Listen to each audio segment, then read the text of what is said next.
바울 서신들의 대체적인 특징이 있습니다. 그것은 전반부는 교리를 충실히 설명하고 후반부는 그러면 실제로 살아갈 때 어떻게 살아야 하느냐, 행해야 할 행동 강령들, 실천 강령들을 구체적으로 일상생활 속에 할 수 있는 것들을 제시합니다. 여기 이 로마서도 마찬가지입니다. 11장까지는 교리 설명을 충실하게 했고 12장부터는 그러면 실제로 어떻게 살 것이냐, 실천 강령을 하나하나 분명하게 제시해 주고 있습니다. 먼저 12장 1절에서 우리의 몸과 영혼 전부를 거룩한 산 제사로 헌신하라, 이렇게 말하고 있습니다. 이것이 너희가 드릴 영적 예배니라 말합니다. 여기 이 영적이라는 말을 원어를 보면 흥미롭습니다. 로기코스 라트레이아, 이런 말을 썼습니다. 먼저 라트레이아는 여기서 영어에 레이버가 나온 것 같습니다. 노동이라는 뜻입니다. 특별히 신성한 노동, 하나님 앞에서 행하는 일, 이런 뜻입니다. 예배가 하나님 앞에서 하는 신성한 일이다, 이런 뜻이 있습니다. 근데 여기 이 영적 예배니라 영적이라는 말을 썼어요. 영적이라는 말을 로기코스라는 말을 쓴 것이 흥미롭습니다. 왜냐하면 여기서 로고스, 라지컬이라는 영어 단어가 나왔기 때문에 그렇습니다. 라지컬, 논리적인, 합리적인, 이성적인. 그래서 직역을 하면은 영적 예배니라고 번역하면 안 되고 합리적인 예배니라, 마땅한 예배니라, 논리적인 예배니라, 이게 직역입니다. 참 흥미롭지 않습니까?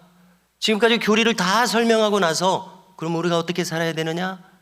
우리 몸 전체를, 몸과 영혼을 하나님께 드려서 사는 이것이 마땅하지 않겠느냐, 말이 되지 않겠느냐, 이런 의미가 되고 있습니다. 그렇습니다. 믿지 않는 사람들에게는 통하지 않는 말일 것입니다.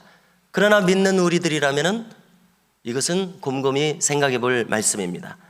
여기까지 하나님의 말씀을 들었다면 그러면 우리는 마땅히 나의 몸 전체를 하나님 쓰시도록 드려야 될 것입니다. 어디 목회자만 해당되는 것이 아닙니다. 여기 바울 보십시오. 목회자가 아닙니다. 그냥 성도죠. 성도로서 부름받아서 온전히 말씀만 전하는, 복음만 전하는 그런 삶을 살고 있어요. 참 특별합니다. 그래서 우리가 어떤 직업을 가지든지 하나님의 뜻을 맡아서 그것을 전생애를 통해서 나타내고 전하는 것이 우리가 할 일이구나, 이렇게 생각을 하게 됩니다.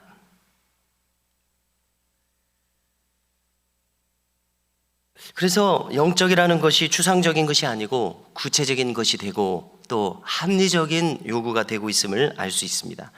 2절에서 그 구체적인 행동을 제시합니다. 자, 이것의 요점은 스스로 마음을 새롭게 하라는 것입니다. 여기 타의에 의해서 수동적으로 끌려다니는 것이 없습니다. 자, 저는 이런 것을 경험했는데 여러분들께서는 어떠신지 모르겠습니다. 이제 뜻밖의 고등학교 3학년 때 목회자가 되려는 마음을 강하게 주시니까 신학을 공부하고 이제 목회의 길을 가게 되었습니다, 제가요. 그래서 이제 이런저런 열심히 생기니까 저 자신이 훈련되어야 된다는 생각 가운데서 이제 서울에 올라가서 신학 공부를 하면서 또 선후배들을 만나면서 어떤 자극을 받게 되냐면 이제 삼각산에 가서 기도하고 싶은 마음이 들어졌어요. 다른 목사님들도 다 그렇게 훈련을 받았다고 또 적혀 있으니까 저도 이제 가보는 겁니다. 가봤더니 이제 이런저런 분들을 만나는데 이제 지나가는 말로 얘기를 하는 겁니다. 뭐 하는 분이세요? 그러니까 예, 저 신학생입니다. 그러니까 이렇게 말하는 거예요. 네, 그럴 줄 알았다 그러면서 신학생들이랑 목사님들은 어딘가 하나 나사가 빠진 것 같아요. 어딘가 나사가 좀 모자라 보인대요. 그래서 제가 그런 생각이 들었습니다. 그럴 것입니다. 왜 그러냐면요, 지금 내 고집이 없어졌거든요. 내 마음대로 지금 하는 시간이 아닙니다. 지금 하나님의 처분만 바라고 있습니다. 나를 어떻게 좀 인도해 주셔서 하나님이 하시고 싶은 대로 나를 좀 인도해 주시라는 그런 마음이거든요. 그러니까 나사가 하나 빠진 것처럼 보일 만합니다. 자, 그런데 이것과 연결해서 오늘 말씀을 보겠습니다. 스스로 마음을 새롭게 하라는 것입니다. 나사가 하나 빠져 있는 상태에서 멈추지 말고 자발적으로 자기 의지를 주셨으니까 자기 의지를 가지고 자발적으로 할 일을 찾아서 하라는 것입니다. 우리가 드릴 영적인 제사, 나를 산 제사로 드린다는 것이 멍하니 이렇게 무방비 상태로 있는 데서 그치면 안 됩니다.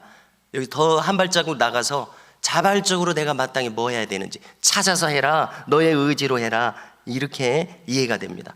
즉 스스로 마음을 새롭게 해서 전방위적으로. 그래서 루터는 말하지 않았습니까? 중생한다는 것은 추상적인 것이 아니라 당신의 이성도 중생하고, 당신의 감정도 중생하고, 당신의 의지도 중생하고, 그 다음에 최종적으로는 당신의 돈주머니까지 중생해야 그것이 정말 새롭게 된 것이다, 이렇게 말하는데 정말 말이 된다고 생각합니다. 그래서 우리의 이성도 중생해야 됩니다. 완전히 생각이 고쳐져야 됩니다. 지금까지 살던 방식이 아니라 하나님이 무엇을 원하실까, 이걸 생각을 하는 것이죠. 이런 분별력을 가지라는 것입니다. 이 세대의 주도적인 문화는 세속적인 문화입니다. 전방위적으로 하나님을 대적한 사상들과 문화들로 가득합니다. 이 세상 사람들에게서 기대할 것이 뭐겠습니까? 하나님을 의식하면서 만들어낸 문화들이 아니지 않습니까? 그러니까 자기들은 의식하지 못했을지라도 전방위적으로 하나님을 대적하는 생각들과 행동으로 가득합니다. 그러나 우리 믿는 사람들은 그것을 분별할 수 있어야 되겠습니다. 하나하나씩 따져서 마땅히 내가 어떻게 행해야 할지를 알아야 되겠습니다. 사도 바울이 지금 요청하는 것이 이런 자세입니다. 주변 환경으로부터 독립된 생각과 선택을 가져가는 의식적인 이 수고가 필요합니다. 이 세대를 본받지 말라고 합니다. 그래서 찰스 쉘돈이 예수님이라면 어떻게 하실까라는 소설을 썼습니다. 목회자이신데 이런 소설을 써서 우리 그 80년대에 많은 목사님들이 보고 또 말씀을 전할 때 예화를 쓴 것 같습니다. 저도 이 고등학교 때 접한 것 같아요. 그래서 뭐 완독을 하진 않았습니다만은 전체적인 줄거리가 이것입니다. 이렇게 지긋한 이런 그 평범하고 잘 갖춰진 교회에 노숙자가 좀 주변에 있었습니다. 그런데 어느 날 하루는 이 가운데 통로로 나오다가 쓰러져서 죽었습니다. 그래서 이 목사님이 충격을 받은 것입니다. 예수님의 제자로 우리가 행하고 있는데 이런 어려운 분 한 분 돌봐드리지 못해서 이렇게 불의의 이런 운명을 맞이하게 됐다는 것이 마음에 자책이 됐습니다. 그래서 이 목사님이 예수님이라면 어떻게 하셨을까라는 질문을 던지게 된 것입니다. 그리고 그것을 주제로 해서 1년 내내 온 교우들에게 우리가 각자가 예수님이라면 어떻게 하실까, 이것을 기초로 한번 살아가 보십시다, 이렇게 권면한 것입니다. 그랬더니 신문 편집장도 편집하는 그 기준이 달라지는 거예요. 가수도 직장을 선택하는 기준이 달라지는 거예요. 뉴스 진행자도, 또 이 교회의 목회자들도 행동하는 기준이 달라지는 것입니다. 하나님이면은, 예수님이면은 어떻게 판단하고 어떻게 행동하실까? 그 결과 신문사 편집장의 기준이 달라지니까 신문 부수가 줄어듭니다. 신문사가 망하게 생겼어요. 이렇게 해서 1년이 지나갑니다. 지나가는데 그 지역적인 배경이 시카고입니다. 시카고 사회가 변화가 됩니다. 그리고 여기에 자극받아서 미국 전역으로 이 운동이 퍼져서 미국 전체 사회가 변화되기 시작했다, 이런 내용이더라고요. 그래서 오늘 그 바울의 권면과 부합하지 않은가 생각합니다. 이제 3절부터는 이렇게 변화된 인격의 예배자가 몸된 교회의 지체로서는 어떤 마음으로 처신해야 하는지를 제시합니다. 먼저 믿음의 분수를 지켜라 이야기합니다. 각 사람의 믿음의 분량이 있다는 겁니다. 그 분량대로 지혜롭게 생각을 하는 것입니다. 그렇습니다. 그래서 우리는 자기의 분수에 따라서 자기를 꾸밀 수가 없습니다. 정직하게 있는 그대로 행할 수밖에 없습니다. 그것이 분수대로 행하는 것 아닙니까? 그리고 또 믿음의 분량대로, 여기 과장할 수가 없어요. 내가 믿음이 많은 채 할 수가 없습니다. 적으면 적은 대로 자기 분량에 맞게 지혜롭게 행동하라, 생각하라, 이렇게 말하고 있습니다. 얼마나 좋습니까? 나를 일부러 포장할 필요가 없어요.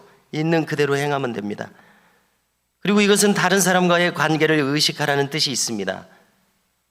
교만하게 마음을 품지 말라는 뜻이 들어 있습니다. 비굴한 마음을 가질 필요가 없다는 뜻이 여기 들어 있습니다. 그래서 우리는 건강한 자아의식을 가지게 됩니다. 그래서 어떤 분들은 예를 들어서 간증을 할 때 자기의 그 부끄러운 과거의 모습들도 드러냅니다. 왜 그렇습니까? 예수님 안에서 그것이 해소되었기 때문입니다. 재해석되었기 때문에 그렇습니다.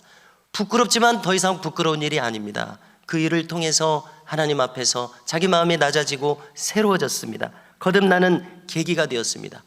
은혜의 계기가 되었습니다. 그래서 새로워진 모습으로 그렇게 예전에는 부끄러웠겠지만은 말할 수 있습니다. 이것은 무엇을 말합니까? 건강한 자아의식을 가진 사람이 되는 것입니다. 신자다운 자아 정체감을 가집니다. 자기 자신 있는 모습 그대로 높은 자존감을 가집니다. 자족하는 마음의 자세를 가지게 됩니다. 이어서 4절 이하에서는 지체의식을 가지라고 합니다. 옳습니다. 나는 몸의 한 지체입니다. 지체들이 각각 자신의 자리를 지키고 역할을 감당할 때 온몸이 유기적으로 살아 움직입니다. 이렇게 교회는 사람의 몸과 같습니다. 그 머리는 그리스도십니다. 그래서 우리 각 사람이 자신의 있는 모습 그대로 교회에서 각자 자기 자리가 있다는 겁니다. 자, 6절 이하에서는요, 각각의 은사가 다르다고 합니다. 자, 은사는 몇 가지로 한정할 수가 없습니다. 카리스마타, 주셨다는 뜻이고 선물이라는 뜻입니다. 자기가 부여받은 것입니다. 1000명이면 1000명, 10,000명이면 10,000명, 은사가 같을 수가 없습니다. 고유한 개성이 있는 인격으로 우리를 각각으로 만드셨기 때문에 그렇습니다. 여기 6절 말미에서 대표적인 것들을 거론합니다.